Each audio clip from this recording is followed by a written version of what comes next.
So today we will speak about field symbols and how we can create dynamic data allocations in ABAP using object-oriented ABAP classes. So that's all we will talk about today. So to understand the concepts of dynamic data allocation, first we need to look into the concept of field symbols. Most of us are already aware of this because it's a basic ABAP concept, but still just for repeat, I will explain it to you, and then we will move towards a creation of dynamic data types. So field symbol are placeholders or symbolic names of other fields. They do not physically reserve any space for a field, but point to its content. So a field symbol can be a point to any data object. So basically, you have your memory allocated, and a field symbol is a pointer which can point to that memory. So data objects to which a field symbol points is assigned to it after it after it has been declared in the program. So first of all, you will declare your data object. It could be a random memory or it could be a variable which is properly typed, and then your field symbol has to point it to that memory in order to access that memory. So for that, you need to assign the field symbol to the memory. So whenever you address a field symbol in a program, you are addressing the field symbol, the field that is assigned to the field symbol. So after the assignment is done, when you are referring to your field symbol, it is exactly as if you are referring to the field. So after the successful assignment, there is no difference between ABAP whether you reference to the field symbol or the field itself.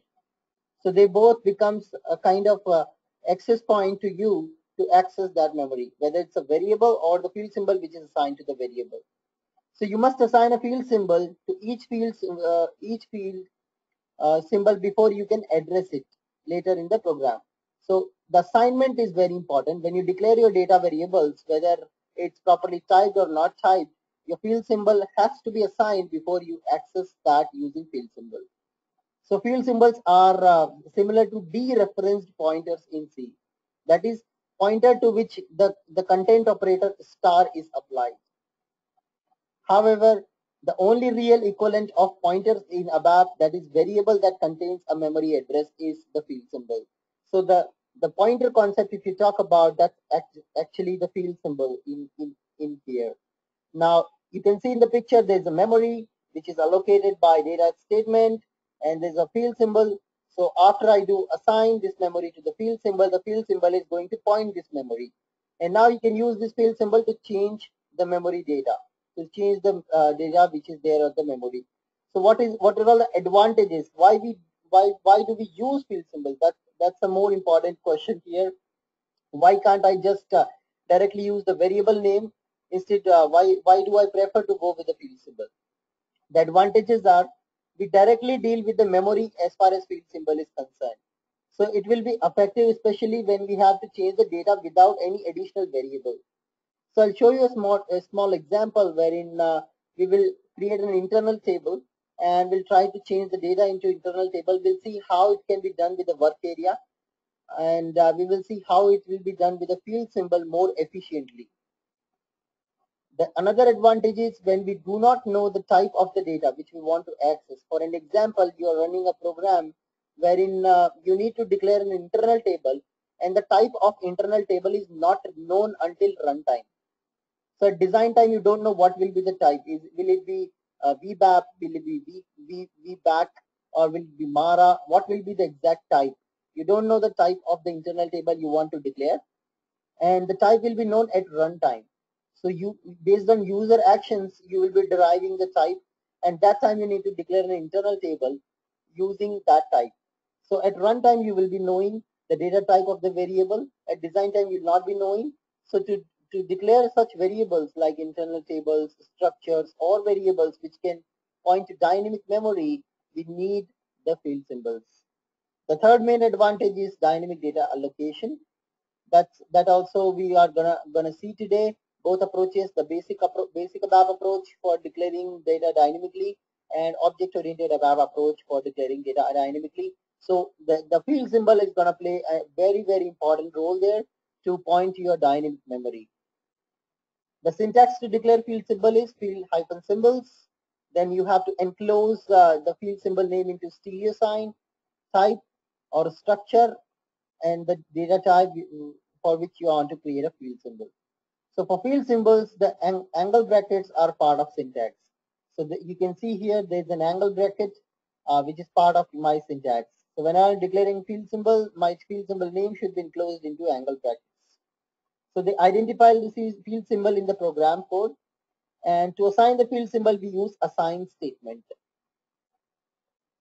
So let's look at our first simple example of using the field symbol as far as the internal table is concerned. So what I need to do is I have an internal table which has two columns A and B, and I want to change the data in this internal table. So let me create first this internal table into my basic ABAP program. So I go to ABAP program.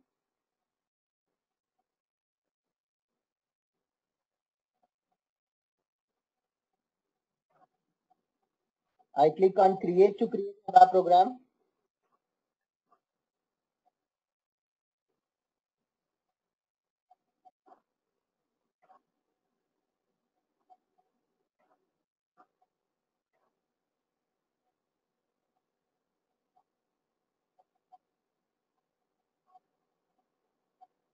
So now in that ABAP program, I'm going to create an internal table first of all. So I use data, begin of itar, occurs 0, column A type C, column B type C, end of itar. And now I'm going to create a work area like line of itar. So let's insert some data. So use a form, add data using character A, or let's say X, comma 10X, or probably I'll create it as integer type, 10X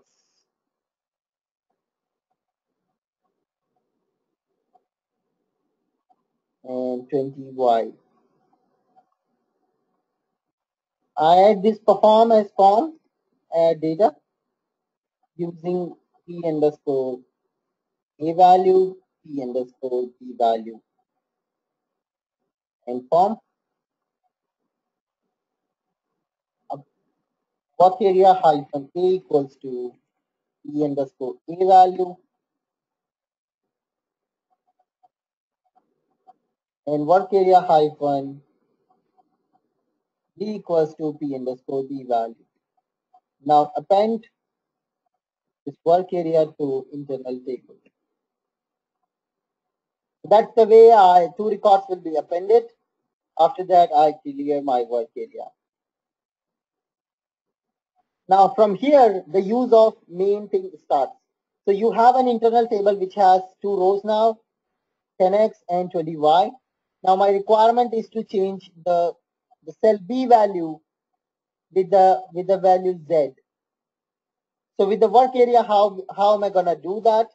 First of all, I need to read the record which needs to be changed into the work area. That is my first step. So as far as my first step is concerned,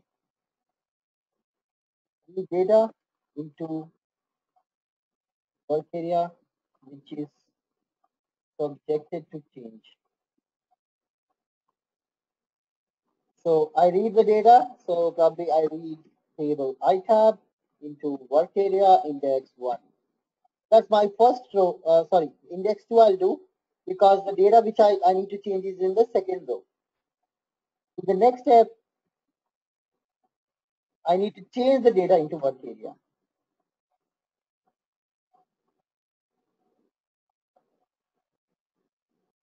The work area hyphen column B value, I will change the value with Z. So instead of Y, it will be changed to Z. Now in the step 3, modify the table.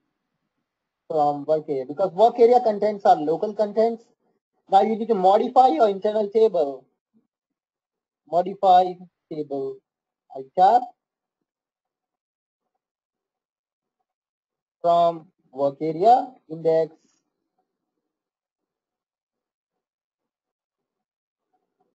or probably the syntax is modify iTab from work area index 2. So whatever is the content in the work area which is updated will be transferred back to the internal table. So these are all my 3 steps to do that. So now if you observe here, the work area itself is a separate memory which is being consumed when I'm writing my program. I'll write also a small subroutine to print the data.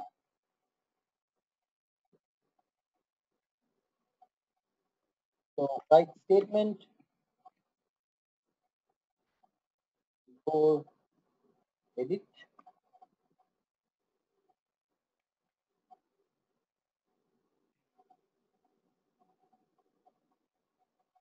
and after edit. So in my print content form,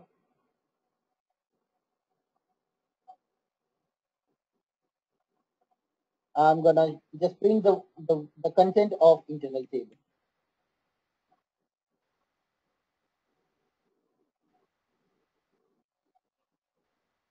Loop at iTab to work area, and write statement work area hyphen A, comma work area hyphen B. So the columns I'm gonna print. So now we will see the data content will be changed from in the second column, or I would say second cell of second row. So I will activate the program now, and we will see how it will behave. So now my program is active. So now I will execute my program to see how it changes. So you can see before edit the content was 10x, 20y, and after the edit the content has become 10x and 20z. So this cell is being changed from the work area. So this process I did it in 3 steps. First I read the data, I change the data into work area, and then I modify the data in the tab from the work area. So these are all the 3 steps you have to do in order to change the data. Now consider if you have 500 internal tables, you have to create 500 different work areas for editing the data for that. Now what could be a solution wherein I can directly modify the data without doing much of this operation of reading, changing locally in the work area, and then modifying the table again. So all of these 3 can be simplified into one single statement, or probably 2 single statements after the read. So what we will do here is we will write a field symbol. So field symbol, as I mentioned, that these are equivalent to dereferencing pointer. So once you write the field symbol and you read the row into the field symbol is going to actually point the row. Instead of copying the data from the table to work area, it will directly point the row. So far in the first case, we have read the data, changed the data, and updated the data back. Using field symbol, you just assign the row of the table to the field symbol.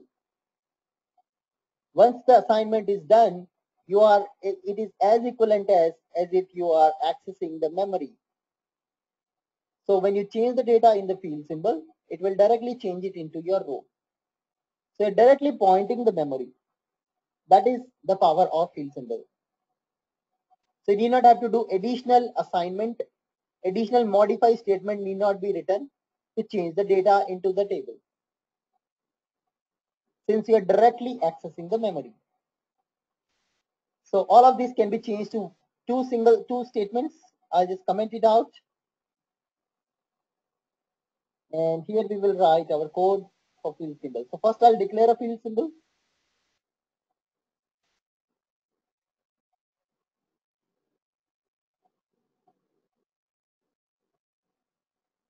Like line of iTab. That's it. Same kind of declaration. Now, how do you read? When you're reading the data, the same syntax apply, only the assignment will be different. So instead of writing into work area, you will say assigning field symbol index 2. So now the field symbol which we have declared is going to point the second row. So in the second row, I want to change the content of B to Z. The value Z. That's it. Only these two statements are required to change your data. You need not have to do additional modify into the table, which can be sometimes risky. So now the same program will run. If I execute the program, you can see the data has been changed.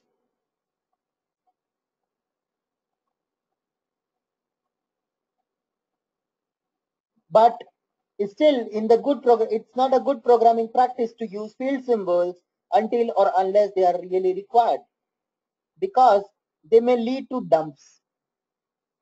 Your program will be much faster because you are using field symbol, you are accessing the memory directly instead of doing the copying assignment and then copying the data back to the table. But field symbol directly doesn't consume any memory space. They directly point to the memory. So by that way, program execution will be fast.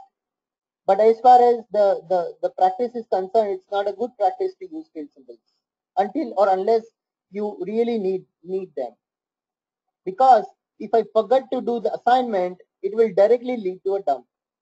So let's say I comment out the read statement, and now when I'll execute, it will say field symbol not assigned. The program will dump. But on the other hand, with the work area, it wouldn't have been a case. Maximum, it wouldn't updated the data, but it wouldn't have dumped. So you can see here when I execute without assigning the field symbol, it says get one not assigned. That's the kind of error I'm getting here now.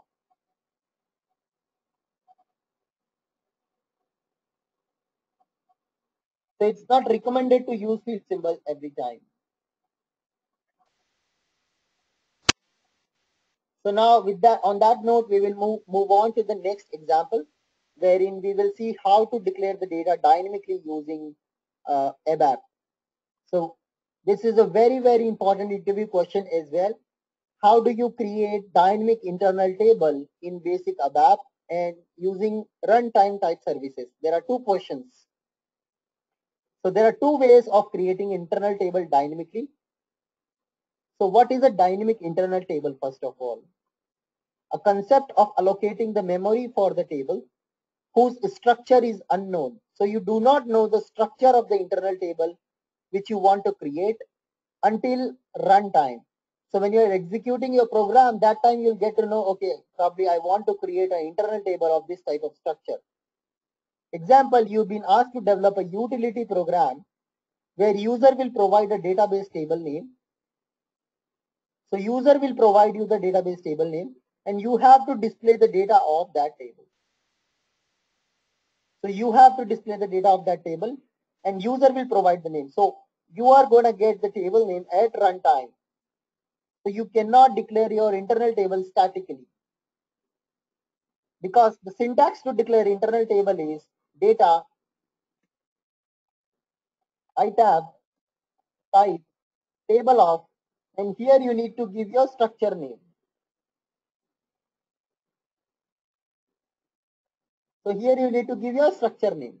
So right now we don't know the structure name. What is the name of the structure? With the help of that, I want to create my table. So that's why I cannot declare this internal table at design time. Design time means at the creation of my program.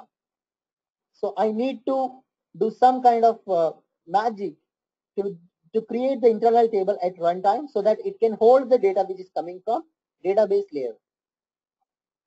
So that can be achieved using field symbols and concepts of runtime type services. So there are two ways. So first we'll see the normal way.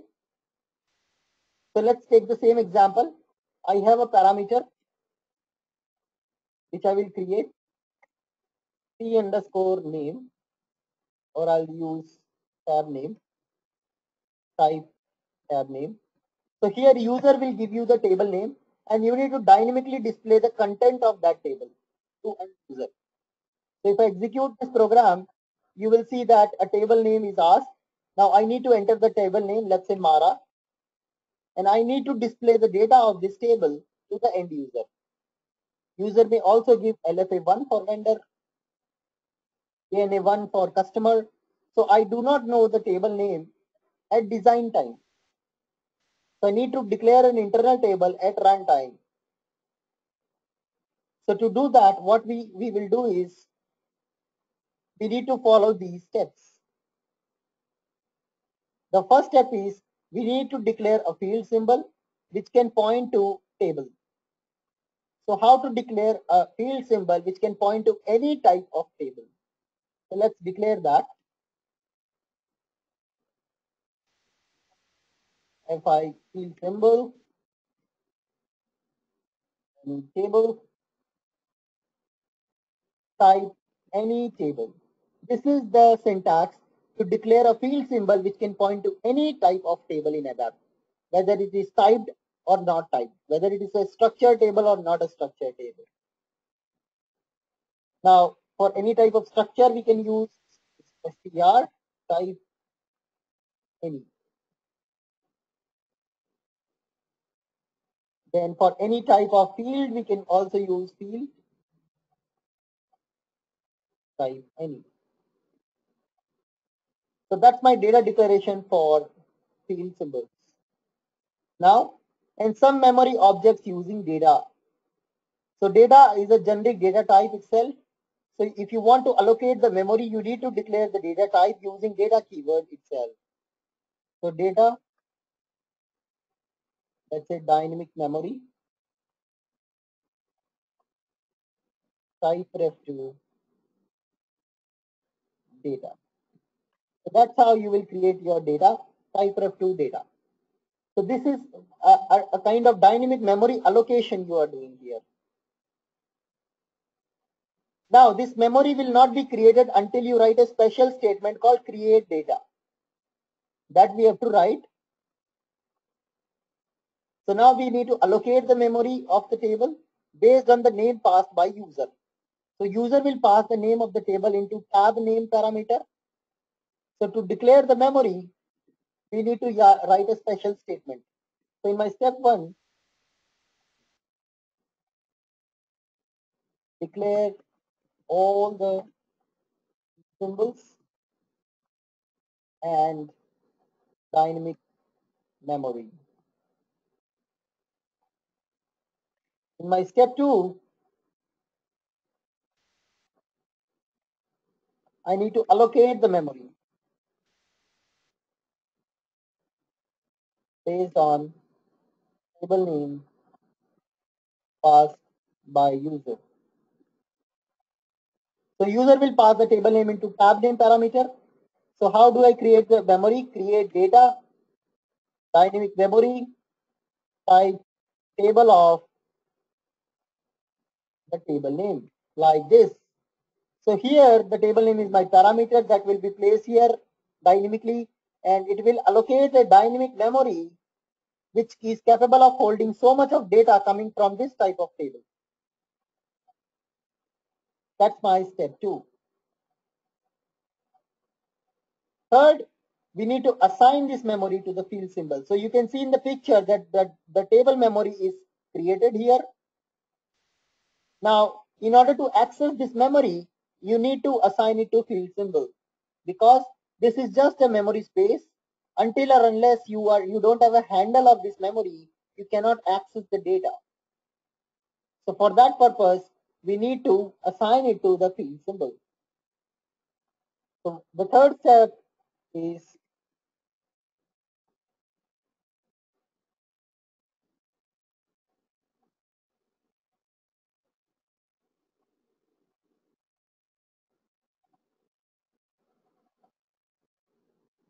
assign memory to field symbol.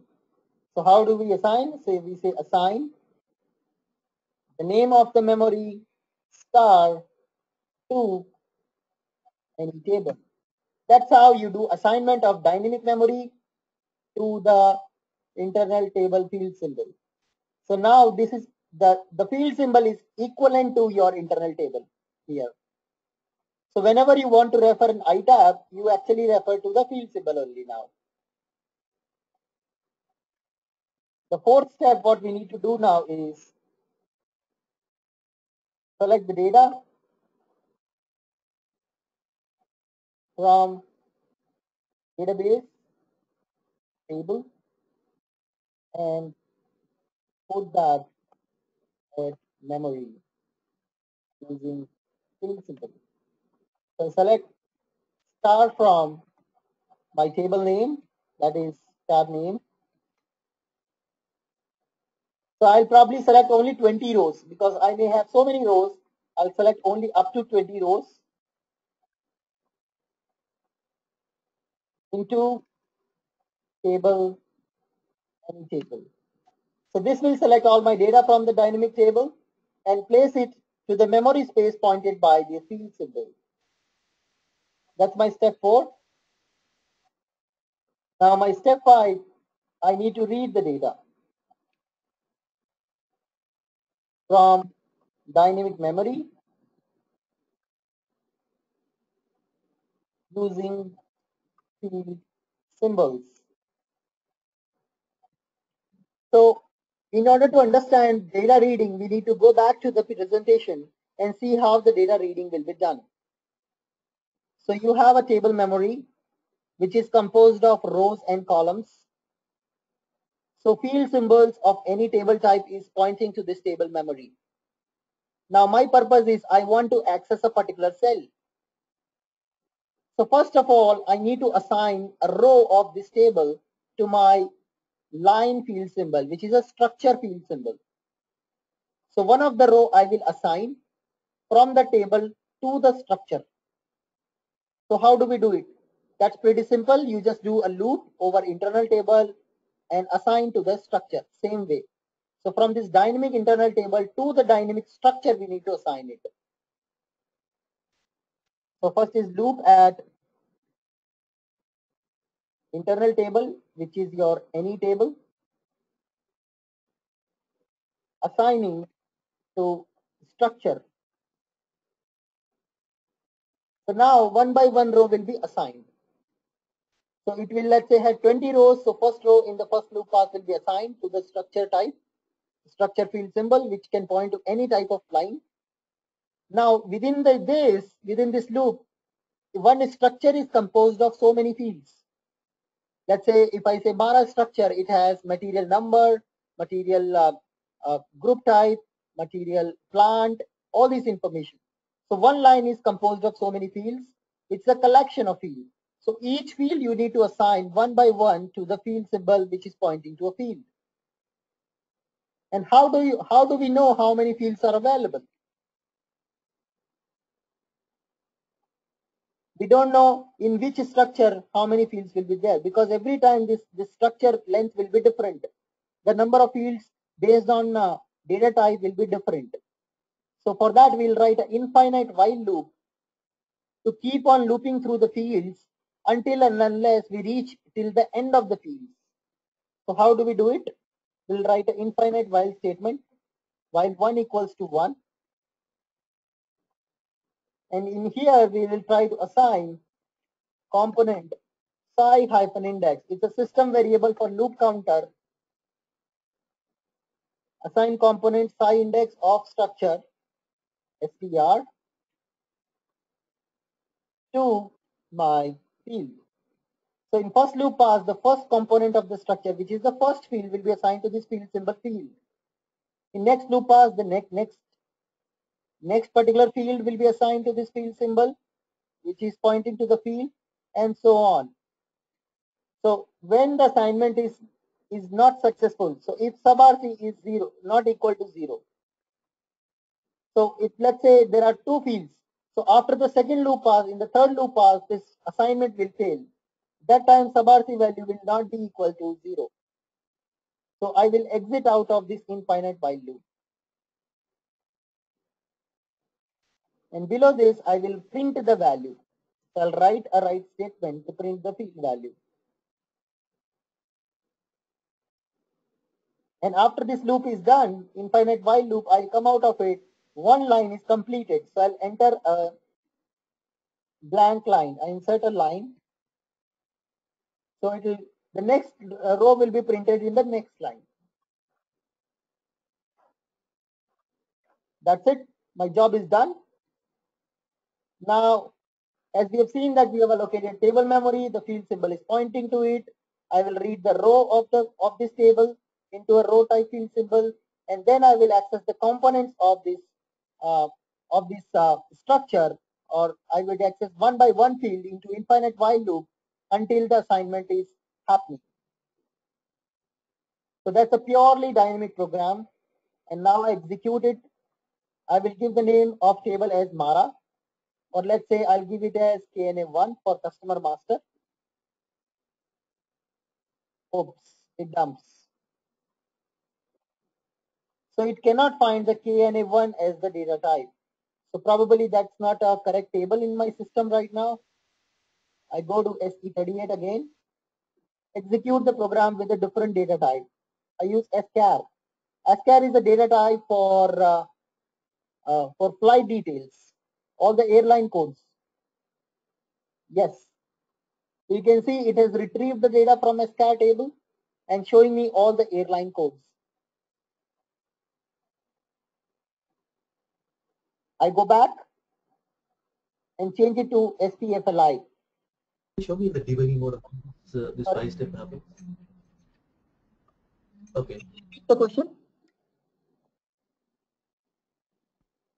Is it possible to show in the debugging mode the 5 steps how it happens? Yeah, we will see. Like So how now I the go back and set a pointer. breakpoint. Okay.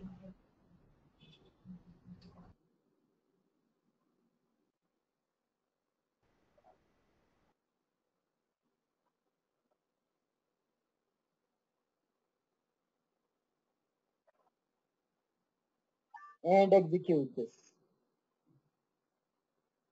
So I use a different table name this time. So different table name will be passed to the program. So dynamically an internal table has to be created with this type now. So it's entering into the debugging now.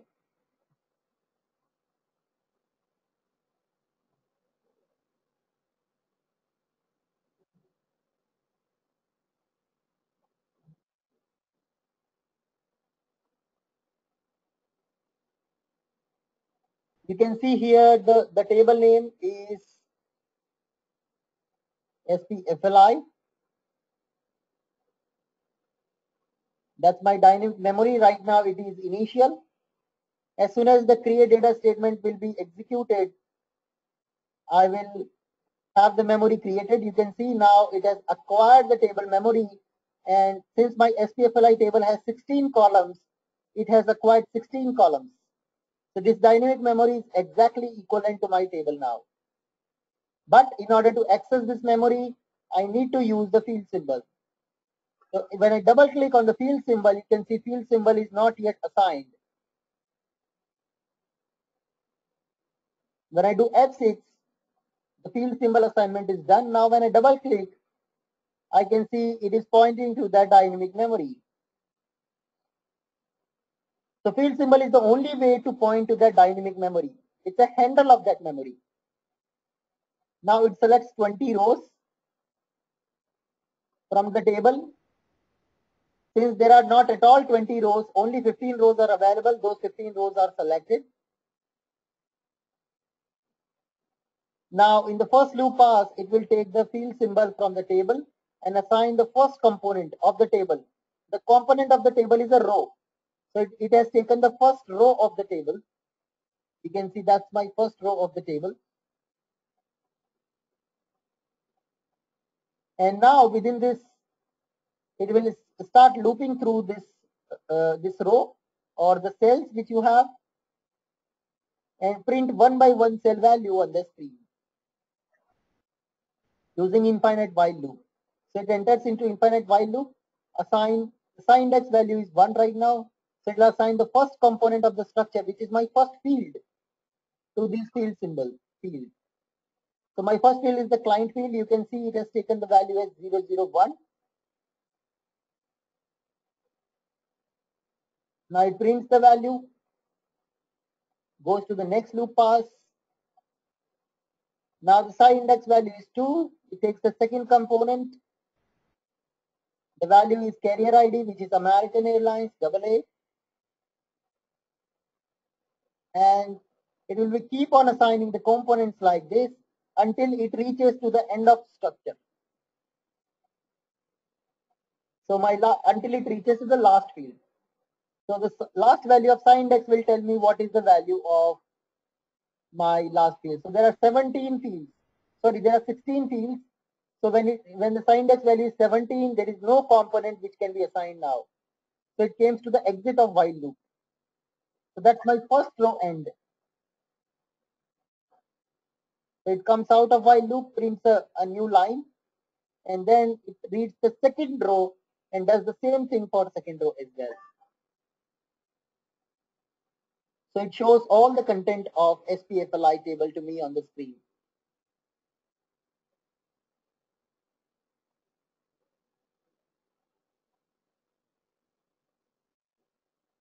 I can give another table as flight, which contains the flight details. Connecting to debugger, same process happens again, and it shows me the flight details on the screen.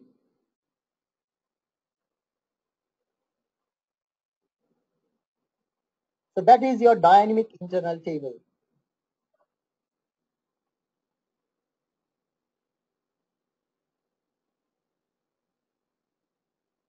So this is the basic approach of creating a dynamic internal table. Here we have not used the object-oriented programming paradigm to create the dynamic memory.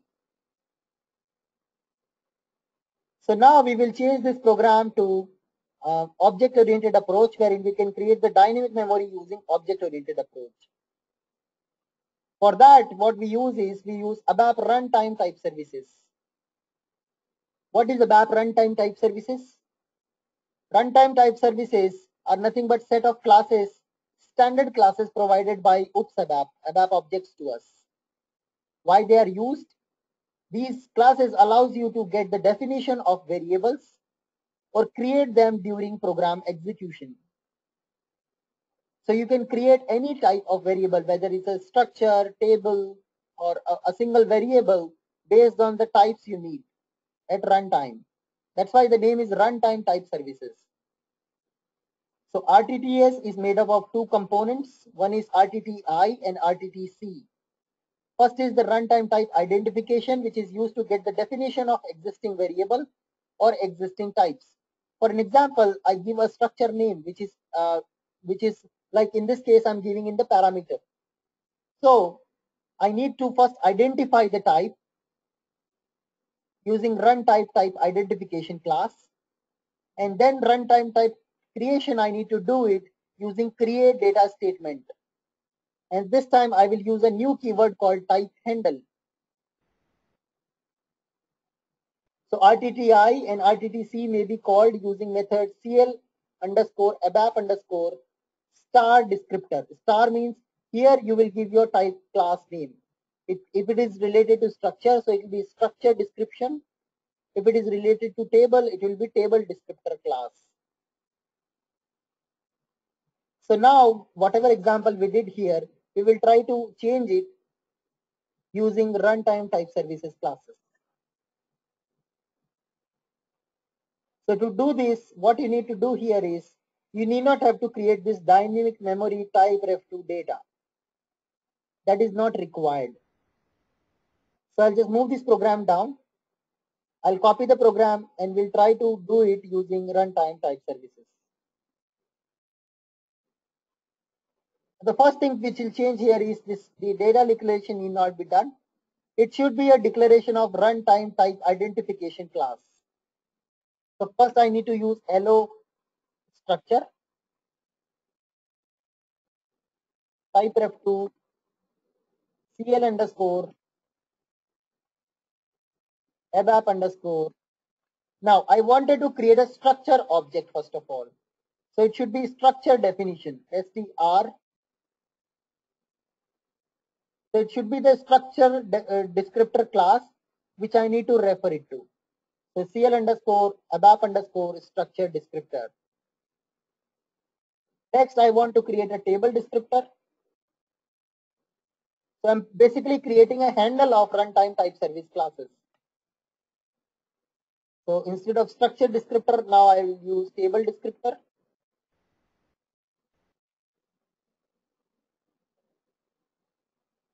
And instead of this create data, dynamic memory type table of this table name, I will not use the table name. Instead, I will use handle. Actually, I need the dynamic memory object, but the allocation will happen using the runtime type service classes.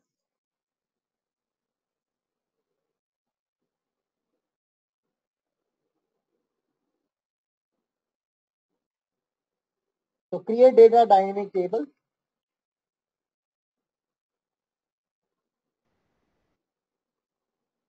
Type handle.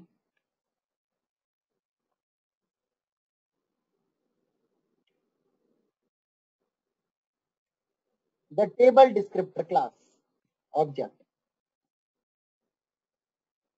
Now, as far as step 1 is concerned, we will have another step here to obtain the objects of runtime type service classes. So instead of direct allocation, we have to create the dynamic memory based on the object of runtime type service class. So now you need to obtain this object first of all. To obtain this object, we use a standard type descriptor class, and we'll use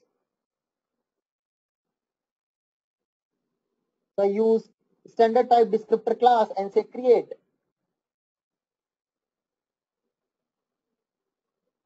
So I'll call the create method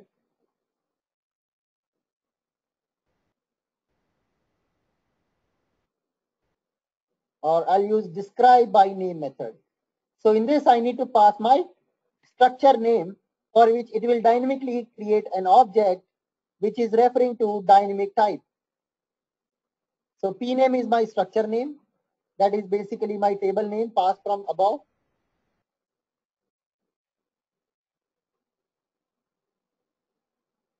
I'll remove rest of the code which is unused. So that's my first object creation. So now type descriptor class described by name will give me an object of this particular table type. So this will give me the runtime type identification object.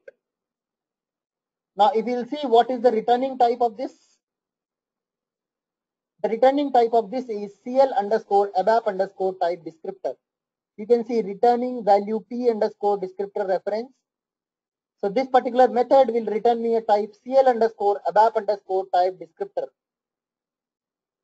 But here I need an object of CL underscore ABAP underscore structured descriptor.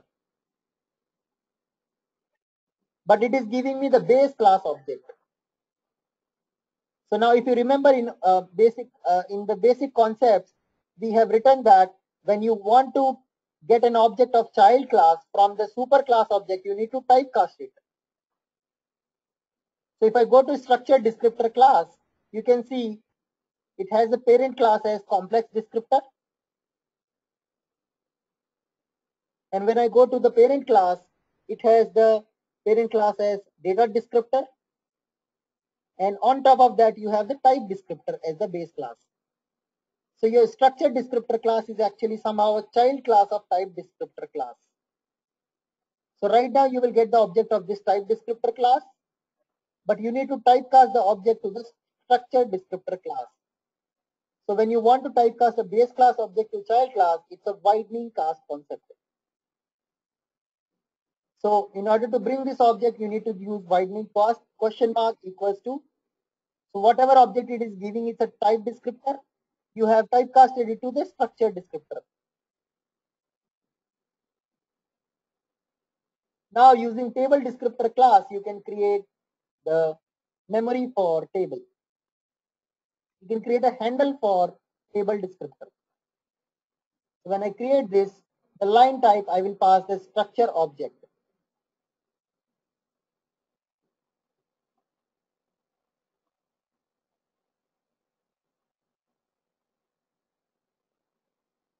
And pass that into the table. That's it. So that's how you obtain your table descriptor object. First you obtain the structure descriptor object using standard type descriptor static method described by name. Since it gives the object of base class, but we need object of child class, we will do a widening cast. After that, we will call the create method of table descriptor and pass the structural runtime type identification object to it. So that finally gives me a RTTI object of handle. Using this handle, when I say create memory, it will allocate the memory for the table. So these objects you need to obtain in order to create the dynamic memory using runtime type service classes. I'll activate my program. And now when we will execute it, it will behave in the same way the way it was doing for normal. So let's execute. I type the scar as the table name. You get your result.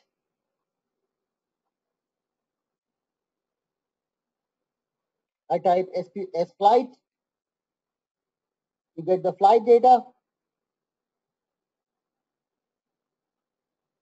Now you may probably have this question in mind that then what is the difference between these two approaches?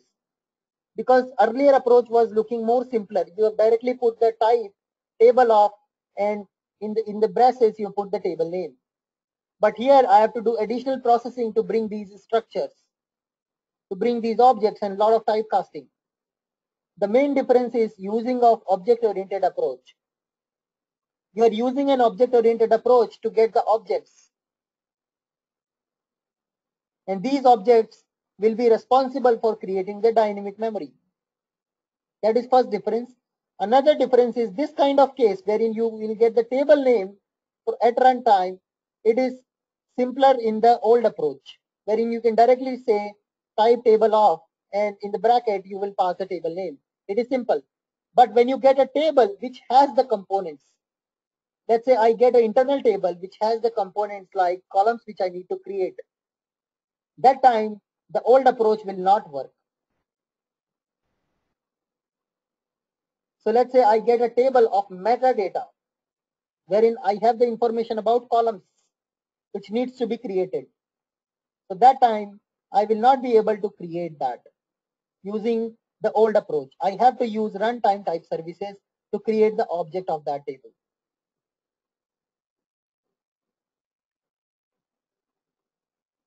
So that's how we will create the runtime data allocation using RTTS. And all the steps to create that are given here in this. You can ask any doubt if you have.